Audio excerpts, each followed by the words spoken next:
नमस्कार, स्वागत है आपका फेफाना हिंदी क्लासेस के YouTube चैनल पर। और इस क्लास में अपन पढ़ रहे थे भाषाई कौशल। भाषाई कौशलों में अपनों ने देखा था कि भाषा के जो कौशल हैं उन कौशल का एक क्रम है। और आपको मैं बता देती हूँ कि क्रम से संबंधित सीधा का सीधा प्रश्न पूछा जा चुका है कि इनका क्रम कौन सा रहता है। और क्रम में आप एक ही चीज याद रखेंगे, सुबो पल्ली। सु से सुनना, बो से बोलना, पै से पढ़ना और ली से लिखना।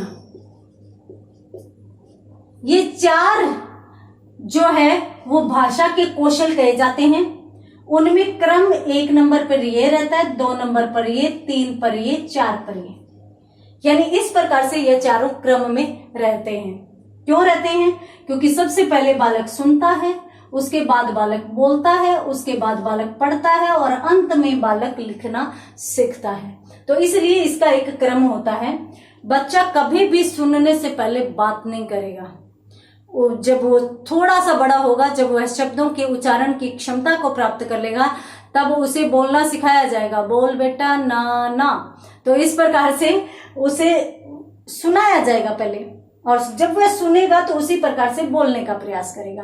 पहले सुनेगा, बोलेगा, फिर वह पढ़ने का प्रयास करेगा। उसके बाद अंत में लेखन कौशल का बालक में विकास होगा।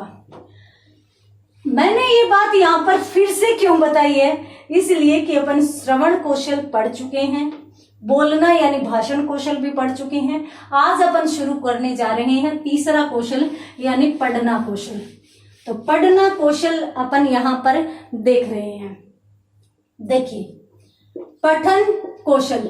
और यहाँ पर मैं आपको एक बात और बता देती हूँ कि ये जो कौशल है, तीसरी यूनिट जो अपनों ने शुरू की है, भाषा दक्षता का विकास, भाषा के उपागम, भाषाई कौशलों का विकास, ये सारे के सारे टॉपिक हिंदी और संस्कृत में कॉमन चलते हैं।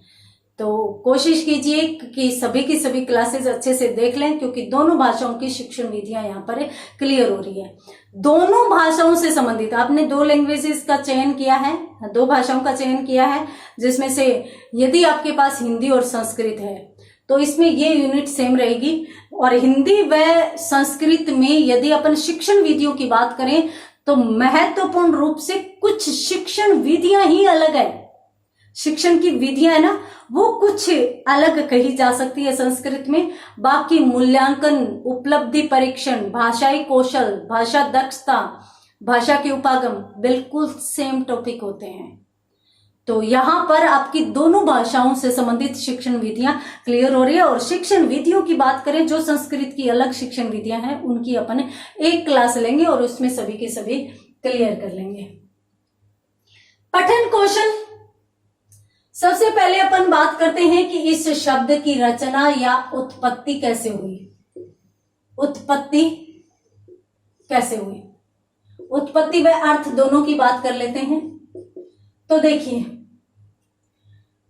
उत्पत्ति या अपन कह सकते हैं व्युत्पत्ति। व्युत्पत्ति का शाब्दिक अर्थ होता है वैसे तो रचना। देखिए, संस्कृत में एक धातु होती है पठ धातु, और उसमें एक लुट प्रत्यय लगता है। लुट प्रत्यय, जब पठ धातु के साथ लुट प्रत्यय जोड़ दिया जाता है तो वहां पर शब्द क्या बन जाता है? पठन बन जाता है। या फिर अपन यूं कहें कि हिंदी में जहां पर अन प्रत्यय अपन लगाते हैं, तो अन प्रत्यय यदि अपन यहां पर बात करें तो हिंदी में भेदों के आधार पर यदि देखें तो पठ धातु क्रिया की होती है धातु, तो क्रिया पदों के साथ जो प्रत्यय लगने वाला है वो अपन क्या कहते हैं? किसे कहते हैं? कृदंत को कहते हैं। तो यहां पर अपन हिंदी में तो कृदंत प्रत्यय कह देंगे, और संस्कृत में जो है वो ये जो अन प्रत्यय जुड़ेगा उस प्रत्यय को अपन क्या कहते हैं? ल्युट प्रत्यय कहते हैं। तो ल्युट प्रत्यय जुड़ने से शब्द क्या बना? पठन। अब इसका अर्थ क्या होगा? देखिए, बालक में पढ़ने की क्षमता का विकास करना ही पठन कौशल कहलाता है। ये लीजिए, तो पठन कौशल की उत्पत्ति तो पठ धातु में ल्युट प्रत्यय जुड़ने से हुई है। इसके अर्थ की यदि बात करें तो पढ़ने की क्षमता का विकास ही क्या कहलाता है? पठन कहलाता है। तो इसका स्क्रीनशॉट लीजिए, उसके बाद अपन बात करते हैं आगे। देखिए इसमें और क्या क्या चीजें शामिल की जा सकती है।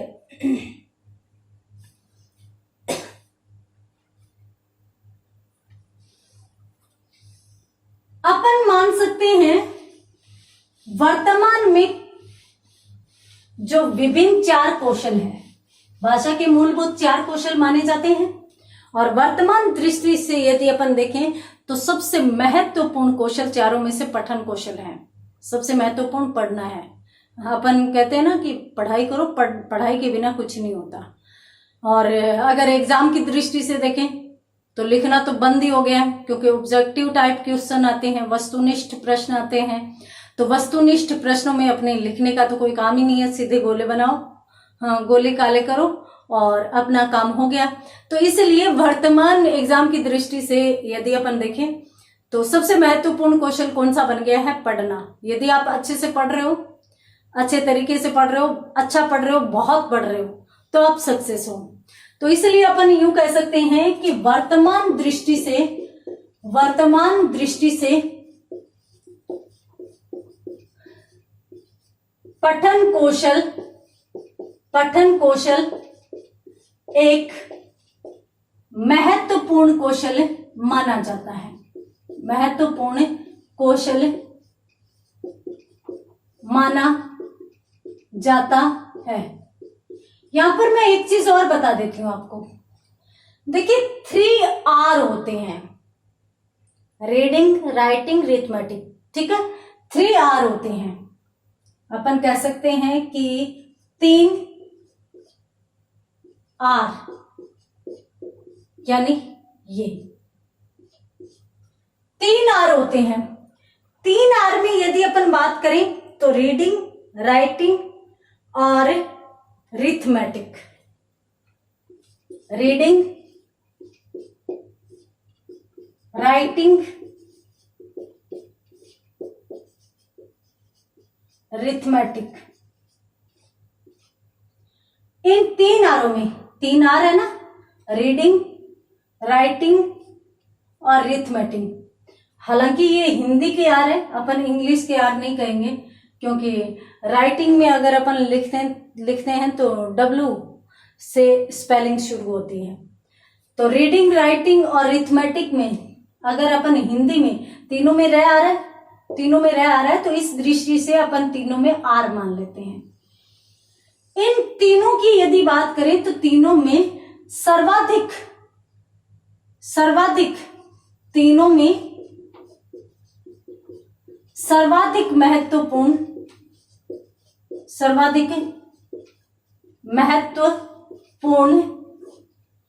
रीडिंग यानी अर्थात पढ़ने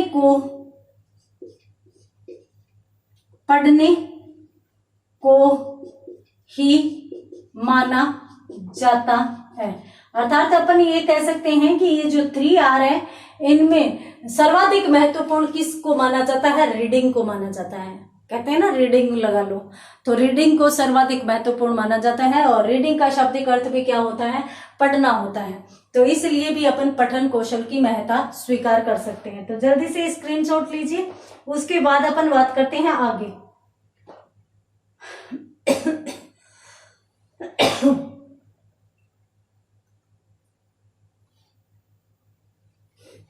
एक अत्यंत महत्वपूर्ण कौशल वर्तमान की दृष्टि से क्या है? पठन कौशल है।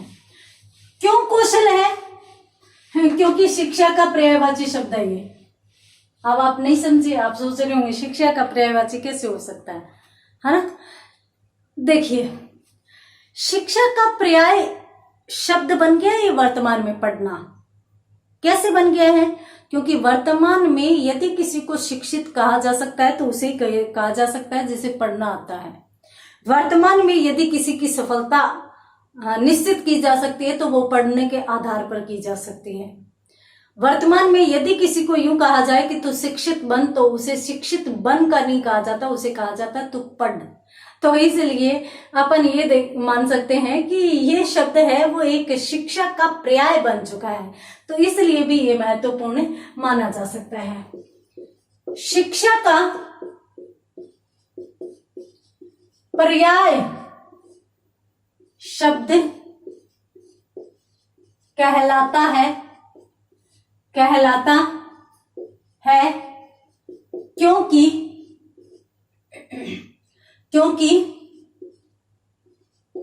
पढ़ने को ही शिक्षा अर्जित करना मान लिया जाता है। ये लीजिए, तो शिक्षा का पर्याय शब्द क्या कहलाता है? शिक्षा का पर्याय शब्द कहलाता है पढ़ना। क्यों? क्योंकि पढ़ने को ही अपन शिक्षा अर्जित करना कह देते हैं। तो इसके साथ साथ अपन और क्या चीजें कह सकते हैं? देखिए, यहां पर अपन एक महत्वपूर्ण पॉइंट की शुरुआत करने वाले हैं, और वो महत्वपूर्ण पॉइंट ये है कि देखिए, शिक्षा में अपन पठन कौशल की कुछ विशिष्टताएं मानते हैं। कुछ विशिष्टताएं हैं जो अपन मान सकते हैं कि भी पठन कौशल की मानी जा सकती है। पठन कौशल की विशिष्टताएं।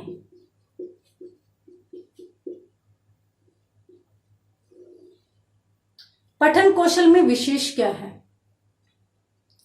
पठन कौशल में विशेष ये बात है कि यदि बालक को पढ़ना सिखाना है, बोलना भी सिखाना है, बोलना का मतलब शुद्ध उच्चारण करना सिखाना है, तो उसे सबसे पहले पढ़ाना पड़ेगा।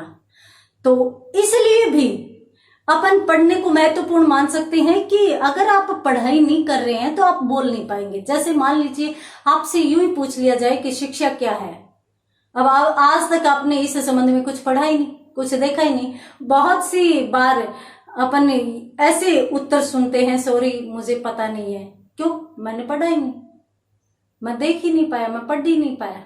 तो इसलिए जो पठन कौशल है उसकी कुछ विशिष्टताएं होती हैं, कुछ विशेष बातें होती हैं। उनमें यदि अपन बात करें सबसे पहली बात की, तो देखिए, बालक में पठन एवं उच्चारण की योग्यता का विकास करने हेतु पठन कौशल का विकास आवश्यक है। तो इसलिए अपन इस संबंध में ये एक विशिष्ट बात मान सकते हैं। आप जल्दी से स्क्रीनशॉट लीजिए, उसके बाद कुछ विशिष्टताएं हैं उनको अपन देख सकते हैं। देखिए,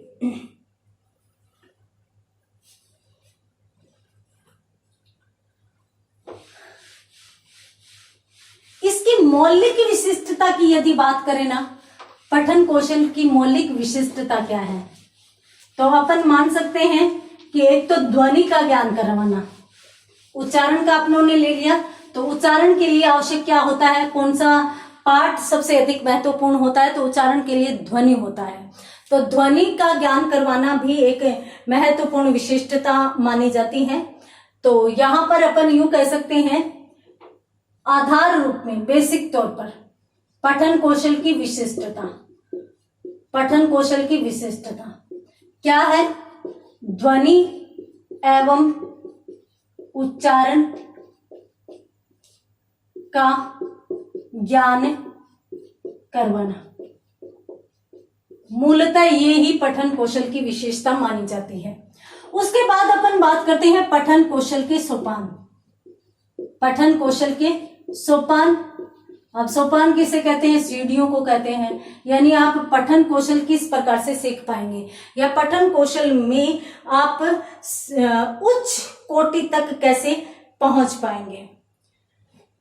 सबसे पहले पढ़ने के लिए आवश्यक है वर्णमाला का ज्ञान। वर्णमाला का ज्ञान। यदि आप सिर्फ और सिर्फ भाषण की योग्यता प्राप्त करने चाहते हैं ना, तो वर्णमाला का ज्ञान कोई आवश्यक नहीं है आपके लिए। आप तो बस अपने मम्मी पापा, दादा दादी, नाना नानी को ध्यान से सुनिए और उसी प्रकार से बोलना शुरू कर दीजिए, आपको बोलने की क्षमता आ जाएगी। परंतु पठन कौशल की यदि अपन बात करें, पठन से संबंधित योग्यता की यदि बात करें, तो पढ़ने के लिए हम देखते हैं कि हमारे सामने बड़े बड़े वाक्य आएंगे। अब वाक्य किस से बनते हैं? शब्दों से बनते हैं। शब्द किस से बनते हैं? वर्णों से बनते हैं। तो हमें सबसे पहले वर्ण ज्ञान आवश्यक है, उसके बाद शब्द ज्ञान आवश्यक है, और शब्द ज्ञान के बाद हमें वाक्य का ज्ञान होना अत्यंत आवश्यक है। जब हमें वर्ण से लेकर शब्द, वाक्य और भाषा, यानी वर्ण से लेकर भाषा बनने तक की पूरी प्रक्रिया का हमें ज्ञान आवश्यक है। या अपन यूं कहें कि वर्ण से लेकर भाषा बनने तक की पूरी प्रक्रिया का यदि हमें ज्ञान है तो हम पढ़ने में सक्षम हैं। ठीक है, अब बात यहीं पर खत्म नहीं हो जाती। आपने वर्णों का ज्ञान प्राप्त कर लिया। भाई वर्ण दो प्रकार के होते हैं, स्वर और व्यंजन।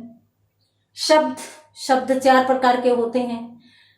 अपना जो विस्तृत शब्दकोश है वर्तमान में, किसी भी भाषा का ले लीजिए, आप संस्कृत का ले लीजिए, हिंदी का ले लीजिए, जो विस्तृत शब्दकोश है उस शब्दकोश में जो विभिन्न प्रकार के शब्द है वो कहाँ कहाँ से आए हैं उनका ज्ञान आपने प्राप्त कर लिया। वाक्य कितने प्रकार के होते हैं, किस किस प्रकार से अर्थ की क्षमता या अर्थ प्रकट करने की क्षमता अपने अंदर निहित रखते हैं, वो चीज भी आपने प्राप्त कर ली। भाषा किस लिपि में लिखी गई है, उस लिपि से संबंधित इन सभी चीजों का ज्ञान आपने प्राप्त कर लिया। तो भी आपके लिए एक चीज और बच जाती है। कौन सी? अर्थ ग्रहण करना। यानी सिर्फ और सिर्फ शब्दों को पढ़ना ही बड़ी बात नहीं है, शब्दों के अर्थ ज्ञान भी बड़ी बात हो जाती है। यानी शब्दों के अर्थ का ज्ञान होना अत्यंत आवश्यक है। यदि आपने इससे संबंधित अर्थ ज्ञान प्राप्त कर लिया, जैसे मान लीजिए कि एक शब्दों का ही भेद होता है, शब्दों का ही भेद अर्थ के आधार पर, कौन सा? वाचक शब्द, लक्षक शब्द और व्यंजक शब्द। उसमें अपने को पता चलता है कि एक शब्द का प्रयोग यदि अपन अलग अलग जगह पर करते हैं तो अलग अलग जगह पर उसके प्रयोग के आधार पर उसकी अर्थ क्षमता बदल जाती है। यदि अपन सामान्य तौर पर उसको प्रयोग में ला रहे हैं, जैसे मान लीजिए एक शब्द है, मैंने कहा कि राम खाना खाता है, तो यहां पर राम एक सामान्य शब्द के रूप में आया है। राम नाम का कोई व्यक्ति है जो खाना खा रहा है, बिल्कुल सीधे के सीधे शब्दों का प्रयोग है और सीधा का सीधा अर्थ लिया जा रहा है। मैंने यूं कह दिया कि राम तो हरिश्चंद्र है। अब हरिश्चंद्र किसका अर्थ प्रकट करेगा? सत्य का, क्योंकि राजा हरिश्चंद्र सत्य बोलते थे, सदैव सत्य बोलते थे, सत्यवादी थे। तो यहां पर यही वाक्य अर्थ ग्रहण में क्या हो जाएगा कि लक्षित अर्थ निकलने लगेगा यहाँ पर कि राम हरिश्चंद्र नहीं है। मतलब इसका मतलब ये नहीं होता कि राम का नाम ही हरिश्चंद्र है, इसका मतलब ये हो जाता है कि राम नाम का कोई लड़का है जो सत्यवादी है। तो इस प्रकार से अर्थ ग्रहण कर लिया जाता है। कभी कभार ये भी होता है कि एक ही शब्द अलग अलग जगहों पर अलग अलग अर्थ प्रकट करता हो। जैसे मान लीजिए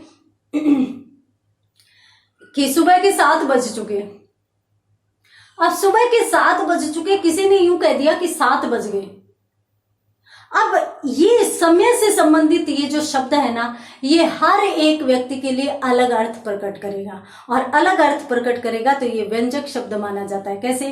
अब 7 बज चुके, घर में दादी की पूजा का समय हो गया, दादी कहेगी 7 बज गए, मतलब मेरी पूजा का समय हो गया। वो 7 बजने का मतलब ये नहीं कह रही कि 7 बज चुके भाई, वो कहेगी कि मेरी पूजा का समय हो गया, अर्थ ये प्रकट करेगा ये वाक्य।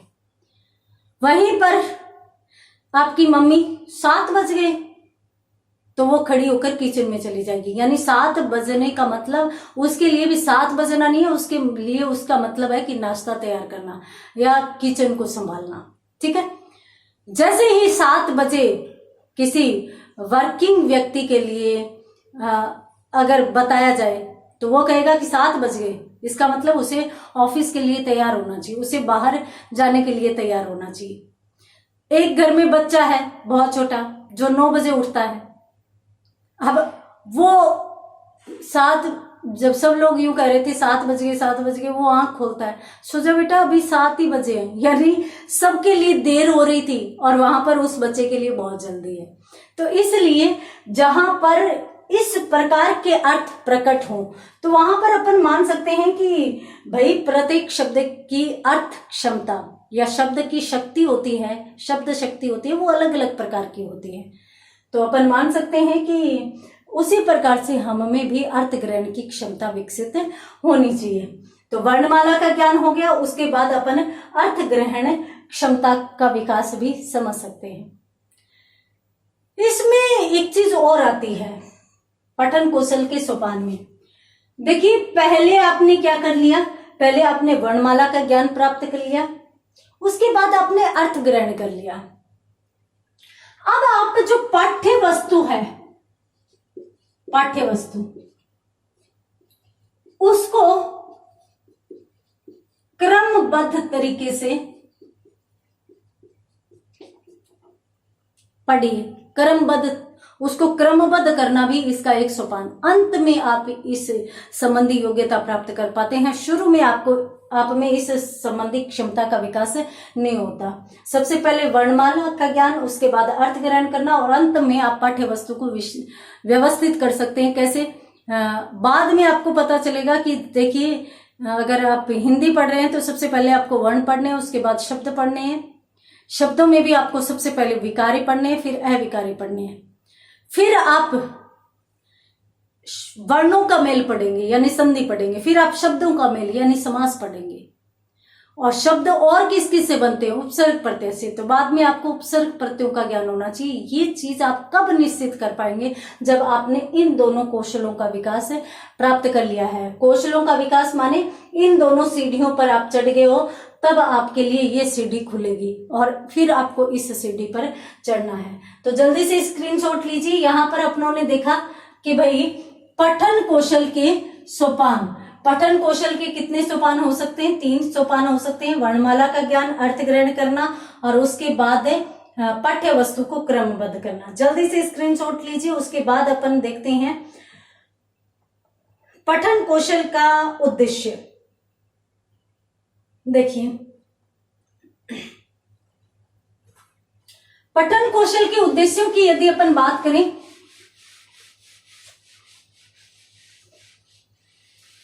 तो पठन कौशल के कितने उद्देश्य हो सकते हैं?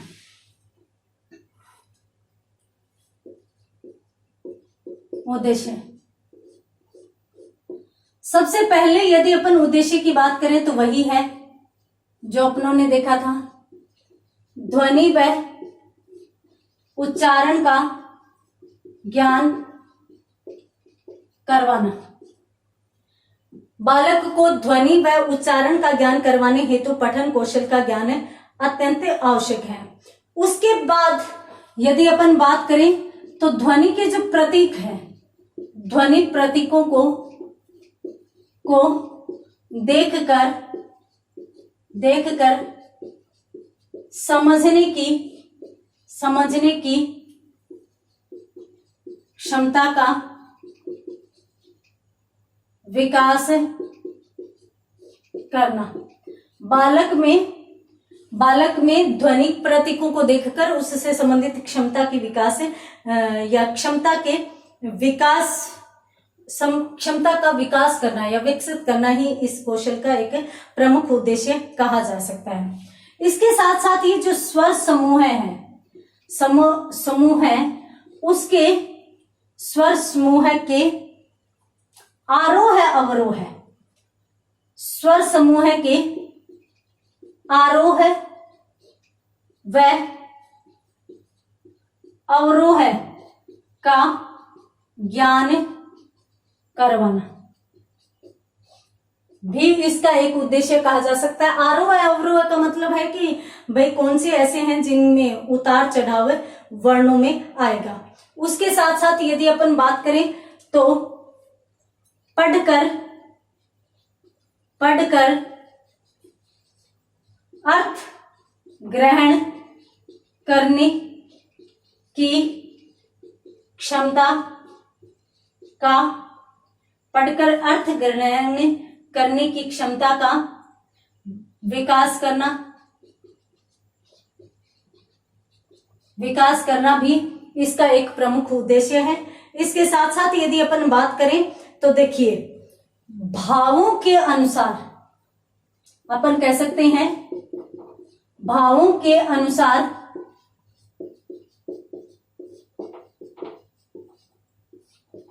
वाचन मुद्रा के ज्ञान की योग्यता का विकास करना। तो ये पठन कौशल के प्रमुख उद्देश्य कहे जा सकते हैं। इनमें अपनों ने देखा सबसे पहले तो क्या हुआ कि ध्वनि व उच्चारण का ज्ञान करवाना, बालक को विभिन्न प्रकार की ध्वनियां और उन ध्वनियों का किस प्रकार से उच्चारण किया जाना है उसका ज्ञान करवाना किसके अंदर आएगा, पठन कौशल में ही आएगा, क्योंकि वह पढ़ेगा तभी उन ध्वनियों का उच्चारण करना सीख पाएगा। उसके बाद ध्वनि प्रतीकों का मतलब है कि स्वरों का ज्ञान। ध्वनि के जो प्रतीक होते हैं, अब मान लीजिए कि छोटी ई की ध्वनि है तो वो प्रतीक चिन्ह उसका कौन सा हो जाता है, ये मात्रा हो जाती है। बड़ी ई की ध्वनि है उसकी मात्रा, उसका प्रतीक अलग होता है। तो इस प्रकार से स्वरों का ज्ञान ही अपन कह सकते हैं ध्वनि प्रतीकों का ज्ञान। तो ध्वनि प्रतीकों को देखते ही उनको समझने, कहां पर छोटा आया कहां पर बड़ा आया है, छोटे का उच्चारण किस प्रकार से किया जाना है, बड़े का उच्चारण किस प्रकार से किया जाना है। तो इस प्रकार की क्षमता का विकास करना भी इसी कौशल के अंतर्गत आएगा। उसके बाद यदि अपन बात करें स्वर समूह की, तो स्वर समूह में उसी प्रकार से छोटी मात्राओं का जो उच्चारण है वो हल्का करना है, जबकि बड़ी मात्राओं का उच्चारण जो है वो दबाव लगाकर करना है। तो इसी प्रकार से उनके उतार चढ़ाव को ही अपन क्या कहते हैं, आरोह अवरोह क्रम कहते हैं। तो इस प्रकार की आरोह अवरोह क्रम का ज्ञान करवाना भी किसी कौशल के अंतर्गत आता है, पठन कौशल के अंतर्गत आता है।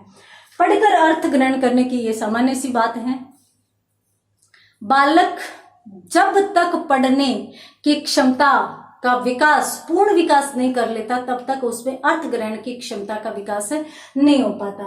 भावों के अनुसार वाचन मुद्रा, आपने देखा होगा कि जब तक छोटा बच्चा होता है उसको कुछ भी पढ़ने के लिए कहा जाता है तो उसके सभी के सभी वर्ण एक ही लय में चलते हैं, कहीं उतार चढ़ाव नहीं आता। जबकि जैसे ही बालक बड़ा होता है तो वो जब पढ़ता है तो पढ़ने में उसकी जो भी पढ़ रहा है, कहानी पढ़ रहा है, उपन्यास पढ़ रहा है, निबंध पढ़ रहा है, तो उसमें जिस जिस प्रकार के भाव आ रहे हैं उन भावों के अनुसार वह अपने वाचन को बना लेता है। अपने वाचन को उन्हीं भावों के अनुसार वह उतार चढ़ाव में ले आता है। उन्हीं भावों के अनुसार वह अपनी वाचन मुद्रा का भी निर्धारण कर लेता है कि किस प्रकार से किस भाव में उसको किस प्रकार की वाचन मुद्रा बनानी है। वाचन मुद्रा का मतलब है कि बोलते समय उसके मुख का आवरण कैसा होना चाहिए, उसके मुख पर उन भावों का प्रदर्शन कैसे होना चाहिए। तो इससे संबंधित योग्यता भी इसी कौशल के अंतर्गत आती है। तो उम्मीद करती हूँ कि पठन कौशल में अपनों ने सोपान पढ़े, उद्देश्य पढ़े, वो आपको समझ में आ गए होंगे। तो मिलते हैं अगली क्लास में आगे के टॉपिक के साथ, तब तक के लिए धन्यवाद।